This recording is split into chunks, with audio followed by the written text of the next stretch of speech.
الحمد لله رب العالمين والصلاة والسلام على رسول الله صلى الله عليه وسلم أما بعد. அன்பிற்குரிய அல்லாஹ்வின் நல்லடியார்களே, பெண் பிள்ளைகள் வெற்றி படிக்கட்டுகள் என்கிற தலைப்பில் தொடர்ச்சியாக சில செய்திகளை நாம் பார்த்து வருகிறோம். நபி ஸல்லல்லாஹு அலைஹி வஸல்லம் அவர்கள் காலத்தில் வாழ்ந்த சஹாபிய பெண்கள் தமக்கு வழங்கப்பட்டிருக்கிற இந்த ஆயுள் காலத்தை எவ்வளவு பக்குவத்தோடும் சிறப்போடும் தமது வாழ்நாளை அமைத்திருக்கிறார்கள். இப்படி அமைத்து கொண்டவர்கள் ஏதோ குறிப்பிட்ட 1000-1 1,00,010 என்று இல்லை. இந்த குர்ஆன், இந்த ரசூல், இந்த தௌஹீதை ஏற்றுக்கொண்ட அத்துணை மக்களுமே பெண்களுமே ரொம்ப தெளிவாக தம்முடைய வாழ்நாளை அமைத்திருக்கிறார்கள். சஹல் ரலியல்லாஹு அன்ஹு அவர்கள் அறிவிக்கக்கூடிய ஒரு ஹதீஸ், குன்னா நஃப்ரஹு யௌமல் ஜும்ஆ, ஜும்ஆவுடைய நாளில் நாங்கள் மகிழ்ச்சியோடு இருப்போம். பிற்காலத்தில் அவர் தன்னுடைய முந்தைய அனுபவத்தை சொல்கிறார். வெள்ளிக்கிழமை வந்து விட்டாலே எங்களுக்கு ஒரு மகிழ்ச்சியாக இருக்கும். பொதுவாகவே வெள்ளிக்கிழமை என்பது அமல்கள் நிறைய செய்யக்கூடிய ஒரு முக்கியமான ஒரு நாள். இப்போ இவருடைய மாணவர் கேட்கிறார், லிம, எதனால் அது? கால், அவர் சொல்கிறார், கானத்லனா அஜூஸ் துருசிலு இலா புவா, நாங்கள் இருக்கும்போது எங்களில் ஒரு வயதான மூதாட்டி ஒருவர் இருந்தார், வயதான பெண் ஒருவர் இருந்தார். அவர் சில உணவுப் பொருட்களை கொடுத்து அனுப்புவார். இப்போ அது சம்மந்தப்பட்ட விளக்கத்தை கேட்குறாங்க, எப்படி என்ன ஏது அப்படிங்கும்போது, மதீனாவில் ஒரு தோட்டம் இருந்தது. அந்த தோட்டத்தில் சில வகையான உணவுப் பொருட்கள், பேரிச்சம்பழமோ அல்லது அது மாதிரியான சில உணவு பொருட்களை வழங்கக்கூடிய மரங்கள் மூலமாக அந்த பழங்களை பறித்து அதை கோதுமை இது போன்ற தானியங்களோடு கலந்து ஒரு உணவை தயார் செய்து வைப்பார். தயார் செய்துவிட்டு வெள்ளிக்கிழமை வந்துவிட்டால், ஃபைதா சல்லைனல் ஜும்ஆ, ஜும்ஆவை நாங்கள் தொழுது விட்டால், இன்சரஃப்னா, நாங்கள் போய் ஒன்று சல்லிமு அலைஹா, அவருக்கு சலாம் சொல்வோம். அவருடைய வீட்டுக்கு நாங்கள் போய் என்ன செய்வோம்? சலாம் சொல்வோம். ஃபத்தக்திமுஹு இலைனா, எங்களுக்கு அவர் அந்த உணவை கொண்டு வந்து தருவார். ஃபநஃப்ரஹு மின் அஜ்லிஹி, இதன் காரணமாக எங்களுக்கு ரொம்ப பெரிய மகிழ்ச்சி ஏற்படும். ஒமா குன்னா நகீல், நாங்கள் பகல் தூக்கத்தை, பகல் ஓய்வை மேற்கொள்வதில்லை. ஒலா நதகத்தா இல்லா பஅதல் ஜும்ஆ, பகல் நேர உணவையும் நாங்கள் சாப்பிடுவதில்லை, ஜும்மாவுக்கு பிறகுதான். அதாவது இந்த சஹல் ரலியல்லாஹு அன்ஹு அறிவிக்கக்கூடிய செய்தி எப்படின்னா ரொம்ப ஒரு வித்தியாசமானது, வினோதமானது. அன்னைக்கு சாதாரணமாக இருந்திருக்கு. ஒரு பெண், வயதான ஒரு பெண், அவருடைய தோட்டத்தில் விளையக்கூடிய உணவுப் பொருட்கள் மூலமாக ஏதோ ஒரு வகையில் ஒரு உணவு ஒன்று சரி பண்ணுறாங்க, தயார் பண்ணுறாங்க. ரொம்ப ஒரு சுவையான ஒரு உணவு.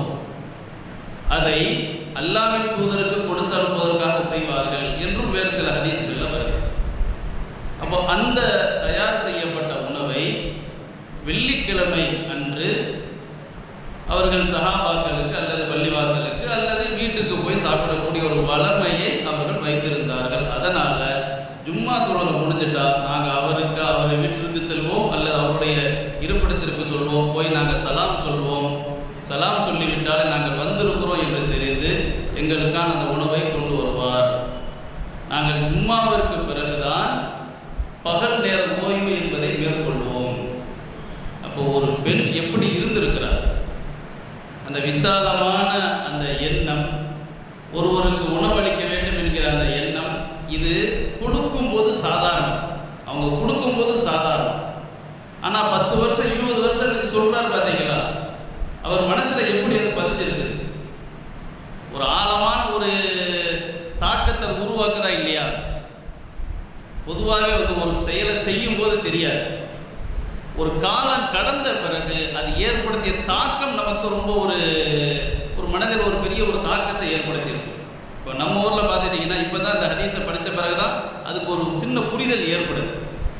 ஒரு 30-40 வருஷத்துக்கு முன்னாடியெல்லாம் வெள்ளிக்கிழமையானா ஜும்மா முடிஞ்ச பிறகு ஒரு சில வீடுகளில் நேச்சர்னு ஒன்று கொடுப்பாங்க.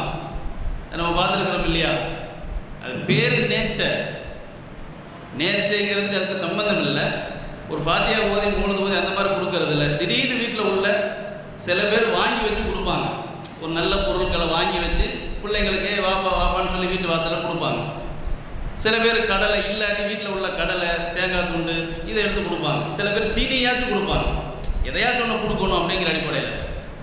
சில பேர் சில்லறை மாற்றி வச்சு 20 பைசா 30 பைசான்னு சொல்லி துட்டு கொடுப்பாங்க. இப்படி ஒன்று நடக்கும். அது ஒரு அனாச்சாரம் என்பதை கடந்து வெள்ளிக்கிழமையானால் நம்ம மக்களுக்கு ஏதாச்சும் ஒன்று என்ன செய்யணும், பிள்ளைங்களுக்கு ஏதாச்சும் ஒன்று கொடுக்கணும் அப்படிங்கிற அடிப்படையில் இருந்திருக்குமோ அப்படிங்கிறது இந்த ஹதீஸை படித்த பிறகு நமக்கு விளங்குது. இப்போ நமக்கு அந்த ஒரு பெண் எப்படி இருந்திருக்கிறார், அவருக்கான அந்த நன்மையை அவருடைய தோட்டத்தில் அவர் அதற்கென்று ஒரு உணவை தயார்படுத்துகிறார் என்றால் அல்லாஹ்வுடைய தூதருக்கு கொடுக்கணும், அல்லது சஹாபாக்களுக்கு கொடுக்கணும், அல்லது யார் தேவை உள்ளவங்களோ தேவை இல்லாதவங்களோ அவர்களுக்கு வயிற்றை குளிர்விக்க வேண்டும்.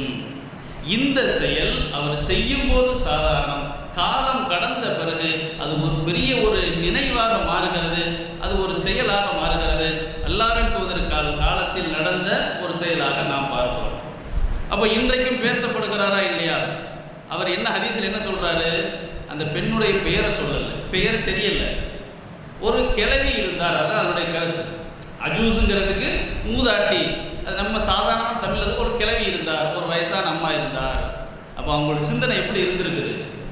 இந்த இஸ்லாத்தை அல்லது இந்த குர்ஆனை, இந்த தௌஹீதை ஏற்றுக்கொண்ட பிறகு அவர் இருக்கக்கூடிய ஒவ்வொரு செயலும் ஒவ்வொரு நடவடிக்கையும் அது பக்குவத்தோடு எனக்கான நன்மைகள் வந்து கொண்டே இருக்க வேண்டும், அதை நான் உருவாக்கி கொள்ள வேண்டும், இதற்குத்தான் வாழ்நாள் ஆயுட்காலம் என்கிற அந்த சிந்தனையில் தான் ஒவ்வொரு செயலையும் செய்திருக்கிறார் என்பது நமக்கு புரியும். அதே போல் நம்ம நிறைய ஹதீஸ்களில் பார்க்கலாம். அந்த விருந்து இருக்குது இல்லையா, விருந்தோம்பல் என்பது அது ரொம்ப ரொம்ப சாதாரணம். காரணத்தை வைத்து விருந்து என்பதை மார்க்கம் ஊக்கப்படுத்தவில்லை, ஆர்வப்படுத்தவில்லை. விருந்து தான் விசேஷம். இப்போ நம்ம எப்படி வச்சுட்டோம் அப்படின்னா, எப்படி ஒரு காலச்சூழலுக்கு வந்துட்டோம் அப்படின்னா, விசேஷம் என்றால் விருந்து அப்படி வந்துட்டோம். அல்லாஹ்வின் தூதர் விசேஷத்துக்கு விருந்துன்னு வைக்கல, விருந்து தான் விசேஷம். குர்ஆன்ல நம்ம பார்க்குறோம் இல்லையா, அல்லாஹ்வுடைய தூதர் பல நேரங்களில் கேட்கும்போது சிறந்த செயல் எது என்று கேட்கும்போது நீங்கள் உணவளிப்பது என்கிற பொதுவான வார்த்தை தான் மிக அதிகமாக நமக்கு பயன்படுத்துகிறாங்க. அதில் மிக முக்கியமானது பசித்தவர். ஆனால் உணவளித்தல் என்பதுதான், அதாவது ஒரு வயிற்றை குளிர்விப்பது என்பதுதான் மிக முக்கியமான ஒரு அமல். அதை பெண்கள் மிகச் சிறப்பாக புரிந்திருந்தார்கள் என்பதை இவர் மட்டுமல்ல, நிறைய ஹதீஸ்களில் பார்க்கலாம். அபூ ஹுரைரா ரலியல்லாஹு அன்ஹு அறிவிக்கக்கூடிய ஒரு ஹதீஸ், ஹரஜ ரசூலுல்லாஹி ஸல்லல்லாஹு அலைஹி வஸல்லம் ذات யௌமின் அவ் லைலா, ஒரு நாள் பகலோ அல்லது இரவோ நபி ஸல்லல்லாஹு அலைஹி வஸல்லம் அவர்கள் வீட்டிலிருந்து வெளியே வருகிறார்கள். அதே நேரத்தில் அபூபக்கர் உமர் ரலியல்லாஹு அன்ஹுமா அவர்களும் வெளியே வருகிறார்கள். இப்போ ஃபக்கால மா அஹ்ரஜுக்குமா மின் புயூத்திக்குமா, நபி ஸல்லல்லாஹு அலைஹி வஸல்லம் அவர்கள் அந்த 2 பேர்த்தையும் கேட்குறாங்க, இந்த நேரத்தில் உங்களை வீட்டிலிருந்து வெளியே கொண்டு வந்தது எது? 2 பேரும் சொல்றாங்க, அல் ஜூ யா ரசூலல்லாஹ், அல்லாஹ்வின் தூதரே, வயிற்று பசிதான் எங்களை வீட்டை விட்டு வெளியே வர வைத்தது. அப்போ அல்லாஹ்வின் தூதரை கேட்குறாங்க, நீங்க என்ன காரணமா வந்தீங்க? வல்லதி நஃப்ஸி பியதிஹி ல அஹ்ரஜனி அல்லதி அஹ்ரஜுக்குமா, அல்லாஹ்வின் மீது ஆணையாக. அல்லாஹ்வின் தூதர் எவ்வளவு எளிமையாக இருந்திருக்கிறாங்க பாருங்க. இவ்வளவு ஒரு சாதாரணமான ஒரு மனிதர், அவர்களை இன்னைக்கு பெரிய ராஜா மாதிரி மன்னர் மாதிரி ஆஹா ஓகோன்னு ஆணையிட்ட மாதிரியான நிலையில கொண்டு போய் பல முஸ்லிம்கள் நினைச்சிட்டு இருக்கிறார். ஒரு சாதாரணமான வார்த்தை, அல்லாஹ்வின் மீது ஆணையாக உங்கள் இருவரையும் எது வெளியே வர வைத்ததோ அதுதான் என்னையும் வெளியே வர வயிற்று பசிதான் நானும் வெளியே வந்திருக்கிறேன் அப்படிங்கிறார். அப்போ எவ்வளவு ஒரு சாதாரணமான ஒரு உணர்வை வெளிப்படுத்துறாங்க. நம்ம கௌரவம் போயிடக்கூடாது, வெளியே வாயை தர சொல்லிடக்கூடாது, நம்ம மரியாதை என்ன ஆகுது. நிறைய பேரை பார்க்குறோம், உடம்பு சரியில்லைன்னா சொல்கிறது கூட நம்ம வைக்கப்படும். யாருக்கா தெரிஞ்சுக்கிட்டா நம்மளை வந்து கேட்டால் என்ன நல்லா இருக்குமா, அது மரியாதை இருக்குமா, கௌரவம், இப்படியா யோசிக்கிறோம். இப்படிப்பட்ட ஒரு வாழ்க்கை அல்லாஹ்வின் தூதர் சொல்லித் தரவே இல்லை. நோய் விசாரித்தல் என்பது ஒரு கடமை ஆக்கியிருக்கிறாங்க. எப்போ நோய் விசாரிப்பாங்க? நோய் எப்போ விசாரிப்பாங்க? நம்ம வந்து விளம்பரம் பண்ண தேவையில்லை. குறைந்தபட்சம் கொஞ்சம் உடம்பு சரியில்லாமல் துவா செய்யுங்க அப்படின்னாலும் அது ஒரு செய்தி தானே. அது இப்போ விசாரிக்கக்கூடிய ஒரு தகவல் அவங்களுக்கு போகுமா இல்லையா? அப்போ நிறைய இப்படி ஒரு பழக்கம் இருக்குன்னா யாரும் நம்மள்ட்ட வந்து கேட்டக்கூடாது அப்படிங்கிறதுக்காகவே உடம்பு சரியில்லைன்னா கூட இல்லை அதெல்லாம் நல்லா தான் இருக்கு, ஒன்றும் பிரச்சனை இல்லை, அது தெரிகிறது ஒரு பெரிய குறையாக வந்து நினைக்கிற மாதிரியான ஒரு சூழ்நிலைகள் இருக்கிறது. இப்போ நபி ஸல்லல்லாஹு அலைஹி வஸல்லம் அவர்கள் தன்னுடைய பசின்னு சொன்னால் எங்கே மரியாதை குறைஞ்சிருமோ அப்படிலாம் பார்க்கல. அல்லாஹ்வின் மீது ஆணையாக உங்கள் இருவரையும் எது வெளியே கொண்டு வந்ததோ அந்த பசிதான் என்னையும் கொண்டு வந்தது, பூமு வாங்க போகலாம். ஃபகாமும் மஅஹு, அல்லாஹ்வின் தூதர் 2 பேரும் சேர்ந்து போகிறாங்க. ஹத்தா அத்தா ரஜுலம் மினல் அன்சார், ஒரு அன்சாரி தோழருடைய வீட்டிற்கு செல்கிறார்கள். இந்த ஹதீஸ் நமக்கு தெரியும். ஃபைதா ஹுவ லைஸ ஃபீ பைத்தி, அந்த நேரத்தில் அவர் வீட்டில் இல்லை, அந்த நபி தோழர் வீட்டில் இல்லை. ஃபலம்மா ரஅத்துல் மர்ஆ, அந்த வீட்டு பெண் அவருடைய மனைவி இவங்களை பார்த்த உடனேயே மர்ஹபா வாகலா, வாங்க வாங்க, மகிழ்ச்சி, வருக வருகன்னு சொல்லி இவங்க 2 பேர் 3 பேர்த்தையும் வரவேற்கிறாங்க. எங்கள் வீட்டுக்காரர் எங்க இந்த மாதிரி தண்ணி எடுக்க போயிருக்கிறாரு, கொஞ்ச நேரத்தில் அவர் வந்து விடுகிறார். இவங்க 3 பேர்த்தையும் பார்த்தோம், அவருக்கு சந்தோஷம் தாங்க முடியலை. தண்ணி குடத்தை உள்ள வச்சாரோ இல்லையோ, எல்லாம் எவ்வளோ பெரிய சந்தோஷம், மகிழ்ச்சி எனக்கு தந்திருக்கிறான், இவ்வளவு சிறந்த விருந்தினர்கள் எங்கள் வீட்டுக்கு ஒரே நேரத்தில் வந்திருக்கீங்க அப்படின்னு சொல்லி அவர் கையும் ஓடாமல் காலும் ஓடாமல் உட்காருன்னு சொல்லி போட்டு ஒரு இடத்துல உட்கார வச்சுட்டு வேகமாக தோட்டத்துக்கு போகிறார். பேரித்தம்பழ குலையை வெட்டி கொண்டு வருகிறார். அந்த பேரித்தம்பழ குலையில் காய்ந்து, அதாவது நல்ல கனிந்தது, காயும் பழமாக இருப்பது, காய் பேரிச்சங்காய், அந்த மாதிரி அந்த 3 தரத்திலான கொலையை வெட்டி கொண்டு வரார். ஏன் நீங்கள் கொஞ்சமாக இதை ஒரு பழத்தை மட்டும் எடுத்துகிட்டு வரலாமே அப்படிங்கும்போது, எதை விரும்புவீங்க, எதை விரும்பி சாப்பிடுவீங்க, 3ல் எதுனாலும் சரி, அந்த மாதிரி 3 வகையான பல குலைகளை அவர் எடுத்துக்கொண்டு வருகிறார். அடுத்து கத்தியை தூக்கிட்டு போகிறார் ஆடை இருக்கிறது. அப்போ அந்த மாதிரியான நிலையிலும் இருந்திருக்கிறார்கள். கத்தி எடுத்துகிட்டு போகும்போது ரசூலுல்லாஹ் சொல்கிறாங்க, பால் கொடுக்கக்கூடிய ஆட்டை ஒன்றும் இது பண்ணிடாதீங்க அப்படின்னு சொல்லி சொல்கிறாங்க. ஒரு ஆட்டுக்குட்டி எடுத்து அந்த சமைக்க தகுந்த மாதிரியான ஒரு ஆட்டுக்குட்டி எடுத்து அறுத்து கொண்டு வந்து சுத்தம் பண்ணி சமையல்லாம் செஞ்சு சாப்பாடெல்லாம் செஞ்சு 3 பேரும் வயிறார என்ன செய்கிறாங்க, சாப்பிட்றாங்க. சாப்பிட்டு முடித்த பிறகு நபி ஸல்லல்லாஹு அலைஹி வஸல்லம் அவர்கள் சொல்கிறார்கள், 2 பேர்த்திலையும் இது குறித்தும் நீங்கள் விசாரிக்கப்படுவீர்கள். நமக்கு இது பற்றி விசாரணை உண்டு.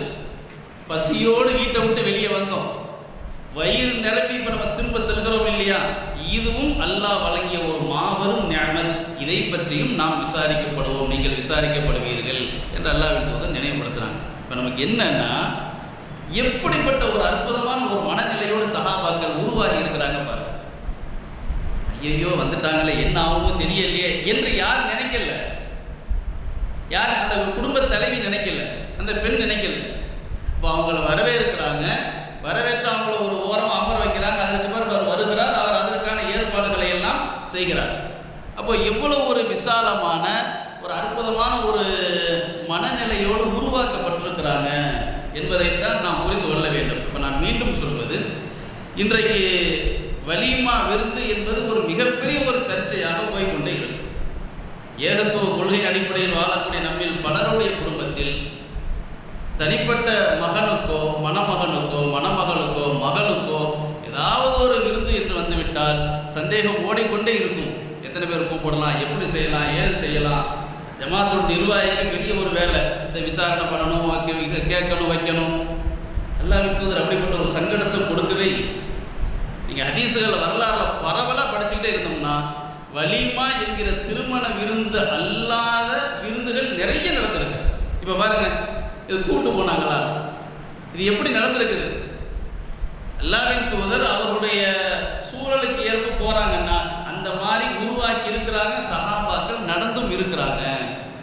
இன்னைக்கு நம்மள்ட்ட அந்த மாதிரியான ஒரு பழக்கம் அறவே முடிந்து விட்டதை போன்ற ஒரு காலத்தில் வாழ்ந்து கொண்டிருக்கிறோம். இல்லை, விருந்து தான் விசேஷமாக மாற வேண்டுமே தவிர விசேஷத்திற்கு விருந்து என்பது மாற்றப்பட வேண்டும்.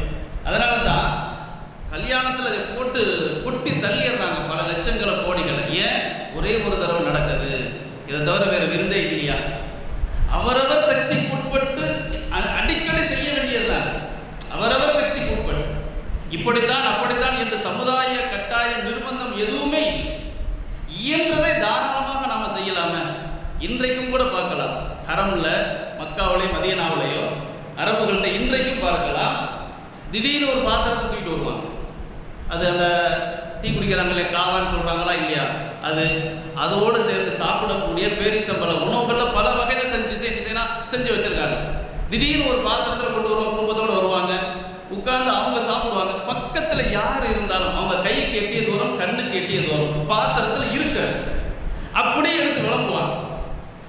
அவங்களுக்கும் பெருமையும் இல்லை, வாங்குறவங்களுக்கு கௌரவ குறைச்சலும் இல்லை. நம்ம வாங்கி அப்படிங்கிற கௌரவ குறைச்சல்லாம் இல்லை, அவங்க அன்பளிப்பா தர்றாங்க. அது ஒரு விருந்து தானே, அது சொல்லி விருந்து சொல்லாமல் விருந்து, அவ்வளவுதான். அதை எப்படி பார்க்கறதுல குறையா பார்க்கறதுல. ஹரம்ல இந்த தவாப் செஞ்சுட்டு இருக்கக்கூடிய அந்த சஃப்பு தொழுகையில ஒரு ஃபஜ்ர் தொழுகை, வெள்ளிக்கிழமை ஃபஜ்ர் கரெக்டா ஃபஜ்ர் தொழுகையில சலாம் கொடுத்து முடிச்ச உடனேயே ஒருத்தர் ஒரு தட்டை தூக்கிட்டு பக்கத்தில் இருந்த எல்லாத்துக்கும் கொடுத்தாரு. ஒரு அல்வா மாதிரி வரும். அது என்னன்னா ஒரு வித்தியாசமான ஒரு உணவு, பேரித்தம்பழத்தை இன்னைக்கு குலோப்ஜாம் சாப்பிட்றோம் இல்லையா, அந்த மாதிரி ரொம்ப நைஸா, அது எப்படிதான் அந்த அளவுக்கு ஒரு சிறு தொழி கூட அது தெரியாத அளவுக்கு செஞ்சிருப்பாங்கன்னு தெரியல, ரொம்ப நைஸா அதை உருட்டி கொலக்கட்டை மாதிரி, கொலக்கட்டை இல்லை அல்வா மாதிரியான ஒன்று, குலோப்ஜாம் மாதிரி தான் இருக்கும். அதை செஞ்சு அந்த பக்கத்தில் உள்ள 10-50 பேர் கடன்னு கொடுத்தாரு. வாங்கி நானும் ஒன்று சாப்பிடக்கூடிய ஒரு வாய்ப்பு அங்கே எனக்கு கிடைச்சிச்சு, அந்த ஹரம் தவாஃப் காபாவுக்கு பக்கத்தில். இன்னைக்கு வரைக்கும் அந்த மறக்க மாட்டேன். அந்த தந்த உணவு இருக்குது இல்லை, என்னன்னா கொடுப்பவருக்கு நம்ம யாருக்கோ ஏழைக்கு உதவுறோங்கிறது இல்லை, இந்த அல்லாஹ்வுடைய இல்லத்தில் நான் வழங்க வேண்டும், அந்த நன்மை நான் பெற வேண்டும். அந்த எண்ணத்தின் வெளிப்பாடு ஒரு உழைப்பு இருந்திருக்கும் இல்லை. அவர் ஆம்பளை மட்டுமே உழைச்சிருப்பாரு, வீட்டில் மனைவி உழைச்சிருப்பாங்களா, உறவினர்கள் செஞ்சிருப்பாங்களா? இது ரொம்ப சிறந்த ஒரு இடத்திற்கு போகுது, சிறந்த ஒரு உணவை அல்லாஹ்வுடைய விருந்தாளிகளுக்கு நாம கொடுக்கணும் அப்படிங்கிற எண்ணத்தில் அவங்க செஞ்சிருப்பாங்களா இல்லையா? அது எவ்வளவு பெரிய ஒரு தாக்கத்தை ஏற்படுத்துதுன்னா, இன்னைக்கு வரைக்கும் அது மாதிரியான ஒரு உணவு அங்கிருந்து எப்படியாச்சும் கொண்டு வர முடியுமான்னு முடியல. விசாரிச்சும் சொல்லவும் முடியல, சொல்லவும் தெரியல. அது மாதிரி அங்கேயே வாங்கலாம் நினைச்சாலும் கிடைக்கல. அவ்வளவு அழகா என்னன்னா அந்த உள்ளத்தின் வெளிப்பாடு, அந்த எண்ணத்தின் வெளிப்பாடு. அது மாதிரியான ஒரு நிலை இன்றைக்கு நிறைய மறைஞ்சு போச்சு. சில கிராமங்களில் இருக்குது. என்ன செய்வாங்கன்னா, அவங்க வீட்டில் கல்யாணம் வைங்கள வந்து பள்ளிவாசல அறிவிப்பு செய்வாங்க. என்னண்டு இது மார்க் அடிப்படையில் சரியா தப்பாங்க ரெண்டாவது விஷயம், தெரிஞ்சதை சொல்கிறேன். அதாவது இந்த மாதிரி இந்த வார ஞாயிற்றுக்கிழமை எங்கள் வீட்டில் கல்யாணம் இருக்குது, முடிஞ்சவங்கள வந்து கலந்துக்குங்க. பொது அறிவிப்பாகவே செய்வாங்க. ஏன் பொது அறிவிப்பு செய்கிறாங்க? தனித்தனியாக போய் கூடுதல் குறைச்சல் சங்கடங்கள் ஏதாச்சும் ஒன்று வரலாம், அதனால எல்லாரும் முடிஞ்சவங்க வந்து கலந்துங்க, இப்படி ஒரு அறிவிப்பு செய்யறது இருக்கு. இது திருமணத்திற்காக சொல்லவில்லை, அந்த கலப்படமற்ற ஒரு எண்ணம். என்ன நீ முறையா கூட்டியா, நீ அப்படி வந்து சொன்னியா, இப்படி வந்து சொன்னியா அப்படிமாங்களா இல்லையா? அப்படி இல்லை, அந்த பரந்த ஒரு விசாலமான எண்ணம். அதே போல அல்லாஹ்வின் தூதருடைய அந்த வாழ்க்கையை நம்ம பார்க்குறோம். சில பேர் சஹாபாக்கள் என்ன செய்வாங்கன்னா, வீட்டில் உள்ள தோட்டங்களில் உள்ள மர அந்த குலைகளை எடுத்து கொண்டு வந்து, பேரிச்சம்பழம் குலைகளை எடுத்து கொண்டு வந்து பள்ளியாசல் தொங்க போட்டுருவாங்க. பசி உள்ளவர்கள், தேவை உள்ளவர்கள் எடுத்து சாப்பிட்டுக் கொள்வார்கள். அப்போ அது என்னவா தெரியல, கொடுக்குறவங்க மேன்மையானவர்களாக, சாப்பிடுவர்கள் அப்படி இல்லை. அது ஒரு தாராளமான ஒரு குணத்தின் வெளிப்பாடு. உள்ளத்தில் உள்ள அழுக்குகள் அகற்றப்பட வேண்டிய ஒரு செயல் என்பதை நாம் பார்த்து கொள்கிறோம்.